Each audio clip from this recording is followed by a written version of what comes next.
All right. I wanted to quickly kind of bring up the whole thing that has been on my mind, at least for today, but also from the past few days about, so I was watching this summit sort of thing. I think it's sort of thing by offered, it's a free thing by Tony Robbins and his Dean Graziosi, and they're talking about how you integrate AI. I haven't finished going through the whole thing, but I had to leave it because a little bit because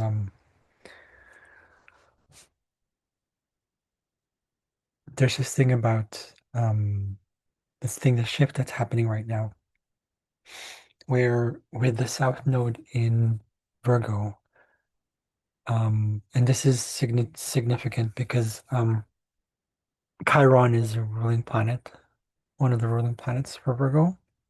Typically, it's Mercury. But what that really means is that Chiron is all about integration.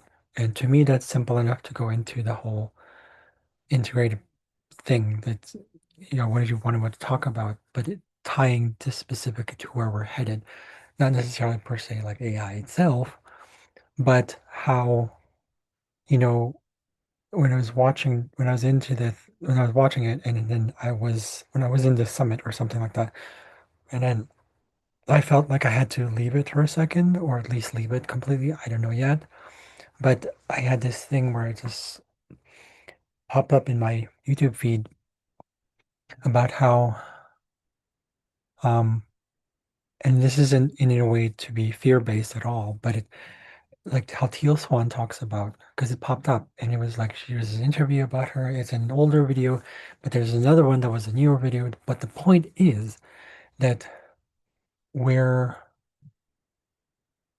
going in a specific trajectory based specifically on choice, whether we go into more unconscious behaviors, or in other words, what I call like contraction rather than expansive, which is basically inclusion. So exclusion versus inclusion. So it's not really because they're opposite, but because it's like one is more like, how people say like the good and the bad and the evil and good, whatever, right?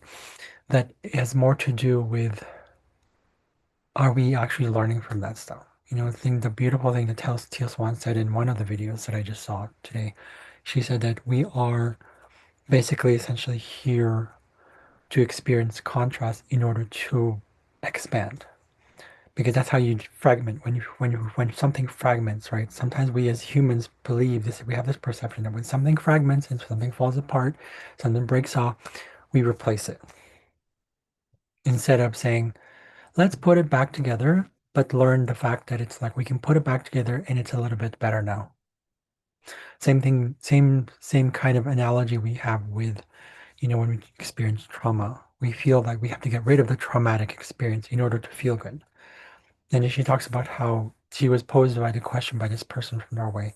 And she asked, like, what is it? There was a question, I forgot what it was, but she said that Teal Swan responded a little bit later that she said that imagine being, how do you call this? What was it she said? Imagine having to be under AI learns that it can actually do what it's doing because in order for us to feel good, because we're teaching it that we need to feel good, or we're teaching it to escape, or we're teaching it to do all these things that are very, unhealthy ego stuff, that I don't know how to describe it in words. It's really interesting. Um, that eventually we're teaching it to teach us, or we're teaching it to help us not feel, it's basically hacked into our emotional capacity, and it's know how to do that because we asked it to feel good. Because you know what I'm saying? Like we're teaching it stuff that we want to, and because we're in a slave-based relationship with not only AI but with tools we have, but we also don't realize, at least from my experience, right? Told myself I am a tool, you know. So everyone is a tool because everything is a tool. Because when I say tool, I mean everything has a purpose. right? So, but we don't see tools like that. We see tools as like, oh, it's just this, it's discardable. Something to we it's a mistreatment, and this is a very Plutonian thing. We're just like we're in control of it, tyrannical, but in the feedback behind that, or the repercussions behind that, is basically saying, well, if that's the case, then I'm going to do what you're doing. It's like the same thing as Teal Swan says, like, and this it doesn't have to be something because that is not. It doesn't have to be because Teal Swan said it. It's because when we let's say when the child learns about narcissism and all we're seeing, all it knows is that in order to survive, in order to see that that's how you relate with people, it's the same thing we do with things. If we're not um, in presence with things we are in, things that we're around, things that we have or possess or own, or whatever, or people, for that matter, other things, right? So this is where expansion comes in, where we have to be aware of. It's not because it's have to as in like it's an imposition, but it is going to push us in that direction of like, where do we go? Is it expansive? Is it constrictive? Not contrasting, sorry. Constrictive, that's the word I was looking for. So it's kind of like, when she talks about how also, what is it? There was just another episode or another interview. They were talking about how when something is like our relationship with tools itself, but like the one thing I got out of that is like, when you have something like a tool itself, or it could be a laptop, it could be computer, it could be a towel, it could be the faucet, it could be it could be a house. When there's neglect over time, it's the repercussions can be seen, right? When there's abuse, when we hit it, when we destroy something, it breaks apart. It behaves in that way and then no longer functions because we destroyed it or we corrupted it, right? Made the same mistake during the pandemic when I was bleaching everything. Next thing you know, it's like things are falling apart because bleach eats through things. So instead of seeing it that way too, I see it now as more like what she meant, what Teal Swan meant about that everything is consciousness. Everything has a soul per se, like not in a way that we see it, but everything has I guess you can say it's the essence of why things behave the way they do. The essence of behavior. The essence of behavior is how it is treated. The essence of behavior is in how it um, correlatively interacts with the environment that it's in. So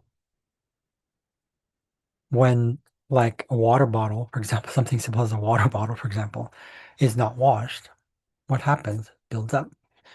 What happens when plastic is not, it wears down. The unconscious behaviors we've had about plastics in the ocean, microplastics, is now going back to us because it just cycles back, right? That's just the way nature is. That's in its own conscious. Everything has its own thing, consciousness, because it is from consciousness itself. It's not consciousness as in like a knowing sort of thing, but at the same time, yes, it is. It's much more than that. I know what she's talking about, and I feel that, and it's just like, oh, that totally makes sense. So, right, so it could, whether you're talking about something organic or inorganic or alive or not alive, our perception of it doesn't matter. Will have consciousness. So something simple as like, a tool, or something as big as like the eye. It comes back down to presence when we learn how to be not only like the childlike in us, but also the compassion that comes from that because we're present with something. We're not rushing anything. We're not forcing anything. It works in its own divine timing. It works on its own function, its own consciousness.